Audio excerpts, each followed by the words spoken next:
Shalom. First and foremost, I want to give all praises, honor, and glory to Yahweh, Bahasham Yahushai, Bahasham Recha Kudash. Double honors to the elders and the apostles of Great Millstone, and peace and blessings to the elect. And today we're going to go into the book of Jeremiah, the 5th chapter. And once again, right, continuing with the Lord's message, right, to Israel via the prophet Jeremiah, as he's showing Jeremiah why, similar to what he did with Ezekiel, why it is that he's going to bring this judgment upon them, seeing as it is that if you look throughout the land, you're barely going to find any that are righteous, as they were all given into the way of iniquity. All right, from the higher up, even onto the poor of the land. So this is Jeremiah chapter 5, verse 1. Run ye to and fro through the streets of Jerusalem, and see now, and know, and seek in the broad places thereof. So basically search throughout the city, right? So you may understand the broad places where, a lot of people would be, the popular areas, right? Go all throughout and see if ye can find a man, if there be any, that executeth judgment, meaning righteous judgment, that seeketh the truth, and I will pardon it. So if you could find any, similar to the situation with Abraham, if you could find any that actually seek the truth, that seek the ways of Yahweh Ba'ashem Yahushai, then I'll have mercy on them. And though they say the Lord Yahweh liveth, surely they swear falsely. Because when they take an oath, or when they swear in the name of the Lord, they don't actually intend to keep that. Verse 3, O Yahweh, are not thine eyes upon the truth? Thou hast stricken them, but they have not grieved. Thou hast consumed them, but they have refused to receive correction. So they'll suffer droughts, they'll suffer famines, they'll suffer locusts, pestilence, and through all of that, they will continue to do wickedness, like our people today.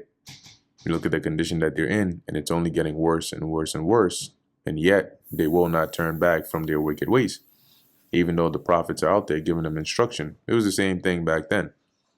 So that's why it says the Lord has stricken them, right, with different plagues, different, adversities, but they haven't grieved, right? It hasn't clicked in their minds to say, hold on, we're going through this because the Lord is upset. Let us turn back and receive the correction. They have made their faces harder than a rock, meaning that, you can't get through to them. They're stuck in their wicked ways, and they have refused to return. Therefore I said, surely these are poor. They are foolish, for they know not the way of the Lord Yahweh, nor the judgment of their God. Remember, Jeremiah was searching throughout the city, right? So the people that he first came across, he says, you know what, they probably don't understand because they're of the lower class, right? They're poor and they're ignorant of the fact. So let me actually go and inquire, right, of the great men, right? Those that are of higher class, nobility, that should know better. Verse 5, I will get me unto the great men and will speak unto them, for they have known the way of the Lord. So to give you an example, imagine trying to go teach in the hood and then them not hearing or receiving the word. And you're like, you know what did I expect anyway? This is the hood. Let me go to, maybe a Christian neighborhood, right? Or let me go to a neighborhood where it's more educated people and then preach the word. I'm sure they would understand it, right? They would receive it. They would see what I'm talking about. I will get me unto the great men. I will speak unto them, and will speak unto them, for they have known the way of the Lord Yahweh, and the judgment of their God. But these have altogether broken the yoke, and burst the bonds.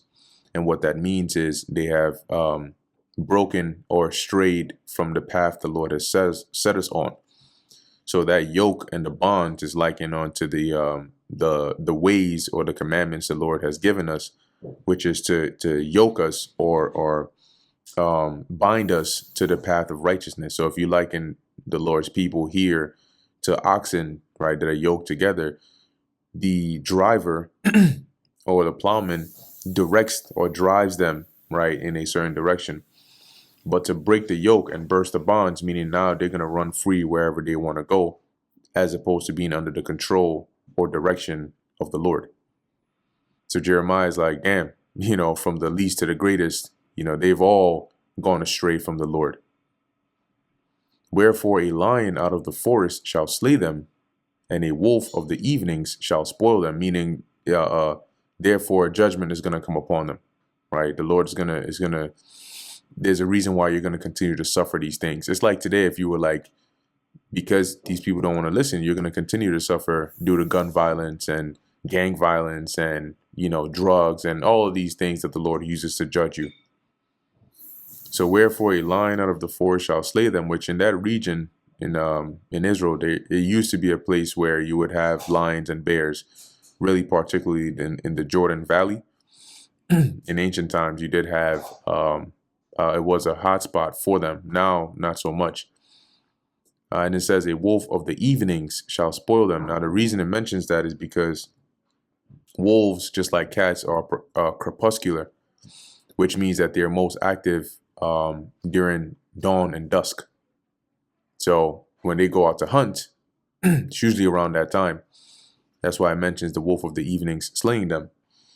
A leopard shall watch over their cities. Every one that goeth out thence shall be torn in pieces, right? So you'll have these wild animals that are going to be lurking. Like if you look at places like India, you often see a lot of YouTube videos of every so often there's a leopard that's actually jumped into their village or whatever and is killing people, and they have cases of that a lot, because when those leopards need food, they know where to find it. So they'll lurk, and maybe in the nighttime, they might actually creep into the village and try to find somebody, a dog or a human.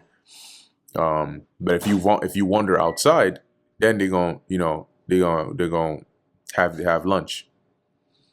So as it says, a leopard shall watch over their cities. Every one that goeth out thence shall be torn in pieces. So you're going to be judged. You're going to be cooked. Because their transgressions are many and their backslidings are increased. So the Lord was going to send these wild animals in the form of a plague upon them because of their transgressions, because they wouldn't take heed and they wouldn't turn back. And it's similar to how when the heathens were first brought into Samaria, due to the pollution of the land with their wickedness, the Lord sent lions to slay them. Verse 7, how shall I pardon thee for this? Thy children have forsaken me and sworn by them that are no gods. So they go and they worship these idols. They take oaths of them. They swear by them. And they forsake the true living God, right? The God of their forefathers, the God of Abraham, Isaac, and Jacob. So the Lord is saying, how am I supposed to pardon this? How should I let this go? I'm trying to give them a chance. I told them if they would turn back, I would forgive them. But do you see them? Do they look like they want to turn back? When I had fed them to the full, then they committed adultery. See, so when I took care of them, I made sure you had the rain, made sure you had a good harvest, I made sure you were good. You turned around and committed adultery, both physical and spiritual, right? Spiritual in the sense of worshiping idols, and assembled themselves by troops in the harlots' houses, which in the spiritual sense would be likened onto their groves, shrines, and places of worship, the high places where they would commit spiritual fornication with these idols. They were as fed horses in the morning, every one neighed after his neighbor's wife. Neighing is the sound that horses make, the iconic sound that when you hear, when you think of a horse, it's the iconic sound you hear them make. And when a horse neighs, I typed in here what causes horses to neigh. It says here, horses neigh to communicate with other horses and humans, with reasons ranging from seeking attention and greeting to alarm and social bonding. Common causes include greeting others, calling for a friend, expressing excitement or distress, and communicating a need or warning. So, for the social and emotional expression, weighing can signal strong emotions like excitement or a strong desire to be with a bonded companion. So, when it likens them onto neighing, right, after their neighbor's wife, that's them basically getting excited over their neighbor's wife, i.e., to commit adultery, right? And not even by accident, but like deliberately desiring to do so. So the Lord says, "Shall I not visit for these things? Should I just let this pass? Shouldn't I? Am I not justified in judging them? Saith the Lord. And shall not my soul be avenged on such a nation as this? Because look at the wrongs that they have done against their God. Shall He not get revenge for this? Go ye upon her walls and destroy, but make not a full end. Take away her battlements, for they are not the Lord's." Now, when you actually read this in some of these other translations, they it's actually referring to like a. Let me actually look into some of these words. Wall, a vine row. Let's see. Yeah, I'm gonna pull this up in some of these other translations. So they liken it here actually to Israel being like a vineyard. So it says, "Go down the rows of the vineyards and destroy the grapevines, leaving a scattered few alive. Strip the branches from the vines, for these people do not belong to the Lord." NIV, "Go through her vineyards and ravage them, but do not destroy them completely. Strip off her branches, for these people do not belong to the Lord." So likening the judgment that'll come to them as, devastating, but not complete destruction. Okay. Because, and as it says, "For they are not the Lord's," meaning they're not acting like the Lord's people. Hence, He's going to bring that judgment upon them. Verse 11, "For the house of Israel and the house of Judah have dealt very treacherously against me, saith the Lord. They have belied the Lord," belied meaning to deceive or to deal deceitfully with the Lord, "and said, it is not He," meaning He's not going to do anything. "Neither shall evil come upon us, neither shall we see sword nor famine." So we're going to be good. Ain't gonna be no Jacob's trouble. Right? Ain't gonna be no problems coming against us. We're gonna be all right. And some actually say that, and some say that by their actions. When people walk by, or when they're told of their iniquity and the iniquity that's going on in the world, even for example today, and you tell them the Lord is going to do this, that, and the third in terms of judgment because of this, and then they continue to live their life like everything is all sweet, that their actions are telling you that in their minds, they're saying He's not going to do anything. They're saying no evil is going to come upon them. Because if you believed that evil was going to come upon you, your actions would show forth that. You would say, "Oh shit, I might actually be in trouble here if I'm guilty of this. So hold on." You would do what the elect do. How can I avoid this? Because I actually believe this would happen. So you say America, Babylon is going to be judged. How? I live here. What can I do to escape it? But if they just continue on like everything is sweet, then they don't actually believe the Lord's going to do anything. And that was the case even back then. "And the prophets shall become wind," right? This is what they say. And when they say the prophets shall become wind, what they mean is like the words of the prophets are gonna basically just pass away like the wind. It's not gonna have any effect. It's just gonna be vain. So they didn't believe, especially the judgments that the prophets were prophesying. "And the word is not in them," meaning the word of the Lord is not really with them. They're just saying it. So the Lord says, because they're saying these things, thus shall it be done unto them, according as it was prophesied. The very same things they said will not happen, that is what's going to happen to them. The sword, the famine, the judgments, the manifold judgments. "Wherefore thus saith the Lord Yahweh of hosts, because ye speak this word, behold, I will make my words in thy mouth fire." So because Israel is speaking, against an incredulity against the words of the Lord, against His prophets, therefore He's going to make, as it says, the words in thy mouth fire. and this people would, and it shall devour them. So the judgments that were being pronounced by Jeremiah would take hold, or by the prophets, would come and take effect on Israel, likening them onto wood that's being devoured by fire. Lo, I will bring a nation upon you from far, O house of Israel. And at this time, it was referring on to the Babylonians, or I should say, the Neo-Babylonian Empire, because the Neo-Babylonian Empire consisted of a conglomerate of different nations as well. The ruling class being the Assyrians, right? But as it says here, saith the Lord, it is a mighty nation, it is an ancient nation, a nation whose tongue thou knowest not, meaning whose language you don't understand. Neither understandest what they say, right? And an example is when they actually came. I'm going to jump here real quick to the book of Daniel, the first chapter.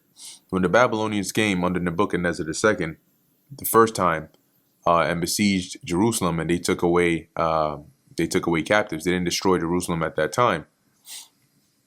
This was the case, right? It says, in the 3rd year of the reign of Jehoiakim, king of Judah, came Nebuchadnezzar, king of Babylon, onto Jerusalem and besieged it. And the Lord gave King Jehoiakim, king of Judah, into his hand, with part of the vessels of the house of God, which he carried into the land of Shinar, to the house of his God. And he brought the vessels into the treasure house of his God. So now you know how Belshazzar in Daniel the 5th chapter got access to the vessels of the Lord. And the king spake unto Ashpenaz, the master of his eunuchs, that he should bring certain of the children of Israel, and of the king's seed, and of the princes, right? Because the Daniel was of that royal line, along with the 3 holy children. Because what the Babylonians did, which was strategic, was they wouldn't kill you just because you were of another nation and, they came and took you captive. Those that they saw potential in, that could be useful, that could benefit their kingdom, they took you and trained you so that you could benefit their kingdom. It's like when one nation takes over another nation and they have really good scientists, right? Or engineers and stuff. Rather than, why would you kill them all? Rather than that, they would take them, convert them, and have them work for them instead. So as it says here, verse 4, children in whom was no blemish, but well favored and skillful in all wisdom, and cunning in knowledge and understanding science, and such as had ability in them to stand in the king's palace. These are Israelites, by the way, and whom they might teach the learning and the tongue of the Chaldeans. So they had to teach them the language or the tongue of the Chaldeans. That means that by default, Israel didn't speak the language of the Babylonians. Okay, that's why they had to be taught. So when you go back to Jeremiah 5, when the Lord says, right, this is a nation whose language thou knowest not, neither understandest what they say, he meant that. Verse 16, and so in cases like that, right, of course, you would have, like when you deal with the case with Sennacherib, when he sent his general, like if they came there and they needed to communicate, they would have somebody that could speak the language they needed to speak. What's a modern day example, or a more recent example, is Christopher Columbus, right? Christopher Columbus coming to the Americas, knowing where he was coming, he brought Hebrew translators, because even though he had intents, as he made manifest, to conquer the people there, he still needed to communicate to some degree. All right. Verse 16, their quiver is as an open sepulcher. They are almighty men. A sepulcher is a burying place, right? Like a grave. So when it says their quiver is like an open sepulcher, meaning that their skills with the bow and arrow are deadly, right? They'll put you in the grave real quick. As it says, they are almighty men, and they shall eat up thine harvest and thy bread, which thy sons and thy daughters should eat. They shall eat up thy flocks and thine herds.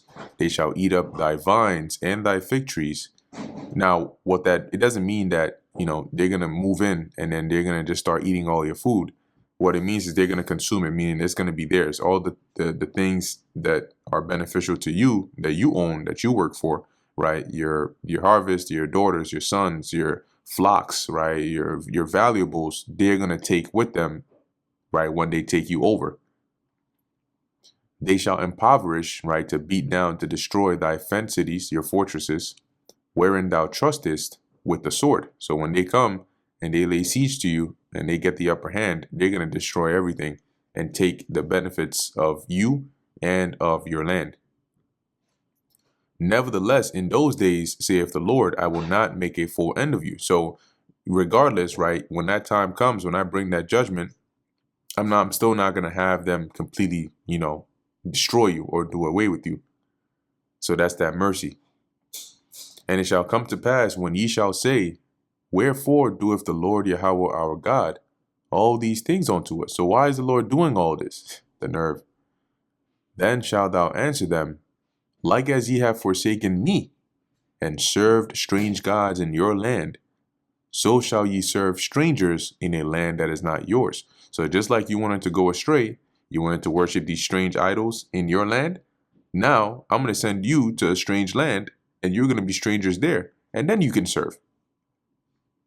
And interestingly enough, don't be surprised if they put up the same, front in this time. When the Lord brings judgment, you're going to have people asking, why is this happening? Oh no, why would God do this? God, please, if there's a God out there, don't let this continue. Wait a minute. Are you sure? Because if he didn't let the judgment continue, you would destroy yourself and the rest of the world. You do wickedness, and when punishment comes, you wonder why. What's going on? The thing says do not touch. You touch it, you get electrocuted, and then you're wondering why. I didn't do anything wrong. Verse 20, declare this in the house of Jacob, and publish it in Judah, meaning make it public, saying, hear now this, O foolish people, and without understanding. And when you in the truth for a while, you can understand why the Lord often referred to his people as sottish or foolish or without understanding.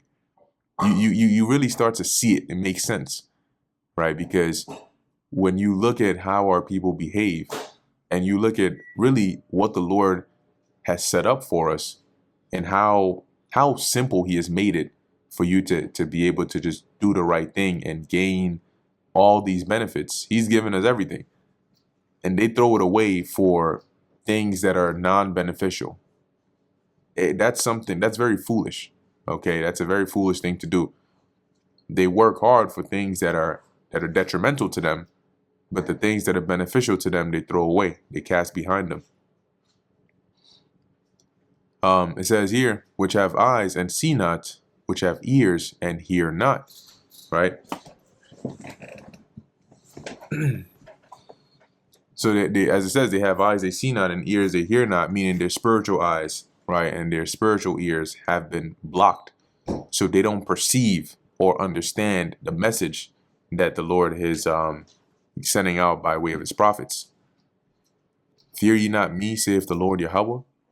Will ye not tremble at my presence, which have placed the sand for the bound of the sea by a perpetual decree that it cannot pass? So your beaches, right? When you go to a beach, because as much as they tout, beaches are not really man-made, right? The sand on the shore, the Lord created that. And if you look at how the waves, they could be crazy, crazy, crazy, and yet right when they get to that sand, they calm down. Unless the Lord has a deliberate tsunami or something. But on a normal basis, that sand blocks or stops the water. Why do you think that happens? Because the Lord created that way. It's a decree. So as he says here, I've done that. Look at my power, and you still don't fear me? And though the waves thereof toss themselves, yet can they not prevail. Though they roar, yet can they not pass over. And that's why you feel safe and comfortable enough to sit right there on the beach, a couple of feet away from the ocean, with all its dangerous and mysterious things in it, and those giant waves. And at the end of the day, they'll roar and they'll heavy, people even surf, right? And eventually they'll come onto the shore and they'll stop. The Lord set that up.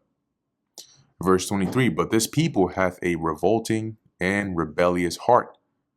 So it's almost like by nature, you tell them something and they want to go against it. You tell them the words of the Lord and they want to do the opposite. They don't like to be told what to do. They want to revolt against it all the time. You tell them, no, you cannot do that. Don't tell me I cannot do that. I do what I want to do. That's a revolting and rebellious heart. As it says, they are revolted and gone. They turn against everything, so much so that now look at them. They've turned themselves into a nation of idol worshippers. Neither say they in their heart, so neither do they consider in their mind. Let us now fear the Lord Yahweh our God, that giveth rain. Isn't that what Moses told us before coming into the land? That we are going to be dependent upon, the Most High, because this land, we need him to give us the former and the latter rain so we can have a harvest, so we can actually have food to eat, right? So, so as it says here, he gives us both the former and the latter rain in his season, right? At the appointed time, he reserveth unto us the appointed weeks of the harvest. So the Lord makes it possible for you to have a good harvest because he gives you the rain. He makes the land yield onto you, its crops. Should you not fear the God that you depend on for these things? But they don't stop to consider that. Your iniquities have turned away these things, and your sins have withholden good things from you. So because of your continual wickedness, it has caused the Lord to hold back these blessings and turn it into more of a curse onto you. And all the good things the Lord would do for you, he has held it back because of your sins. It's like when your parents punish you and they take away, they might have wanted to get you something good, but they don't. Or they take away the things that make you happy because you're disobedient. For among my people are found wicked men. Because, what parent doesn't want to see their children happy? But they have to discipline you, when you step out of line. For among my people are found wicked men. They lay wait as he that setteth snares, which is a trap. They set a trap, they catch men. And this is on many levels, right? On the level of scheming mentally. For example, you have people today that'll they'll use elaborate schemes to set up or paint this image of themselves so that they can ensnare others and make money off of them. But back then they were doing this on setting people up in terms of like, I'll loan you something, but I know you can't pay it back, and I'll put interest on it and then say, hey, well, since you can't pay it back, you got to work for me or X, Y, and Z. And then you had on the level of people actually setting up others to like actually kill them, murder them, put them to death. Same things you see today. Verse 27, as a cage is full of birds, so are their houses full of deceit. Therefore they are become great and waxen rich. So you had the princes, the rulers, the judges that were corrupt, with elaborate plans on how to take advantage of those that were less fortunate and using that to make themselves rich.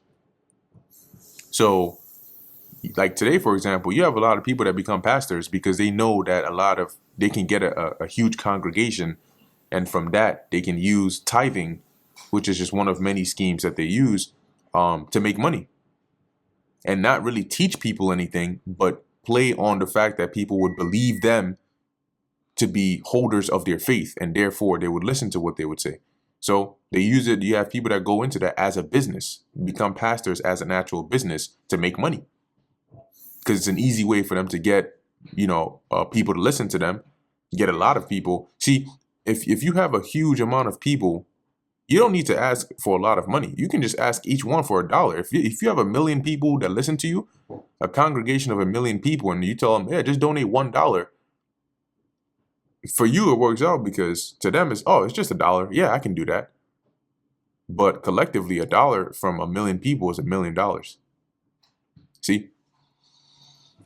Verse 27, verse 28, they are waxing fat, they shine, so they're doing good. They're eating right.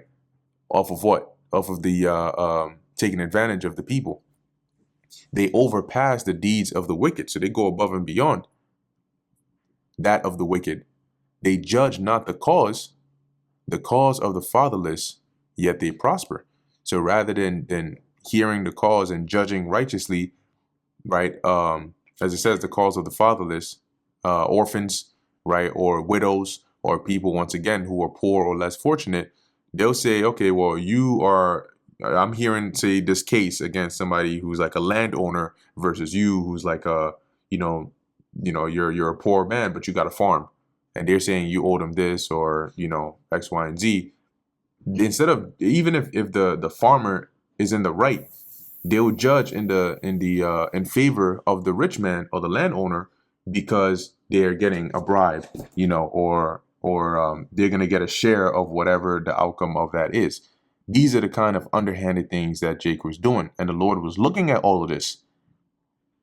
So now a farmer loses his farmland because of some wicked practices, and these people make money off of that to their own people. These are the kinds of things that piss the Lord off. So as it says here, the cause of the fatherless, yet they prosper.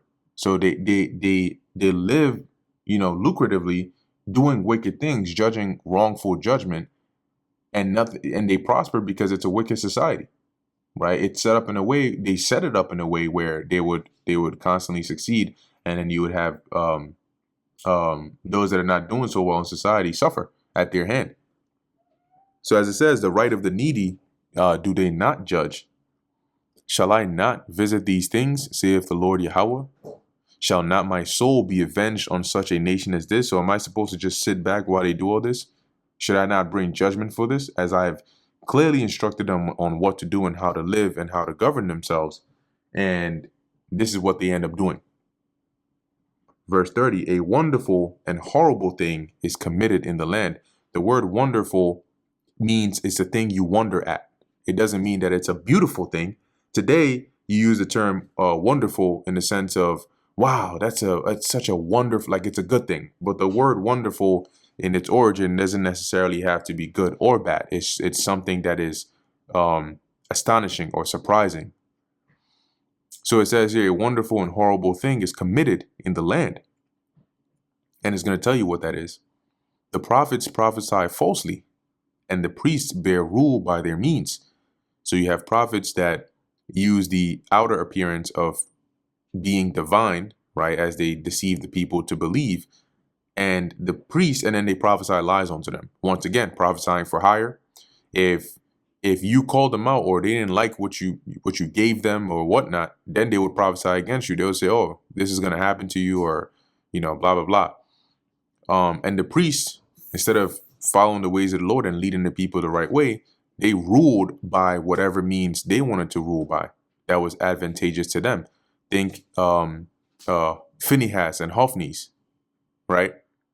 I believe those were the sons of Eli. Let me see. Sons of Eli in the Bible. Yeah, Phinehas and Hophni. Okay. That's an example, right? Of priests that were basically ruling how they wanted to rule.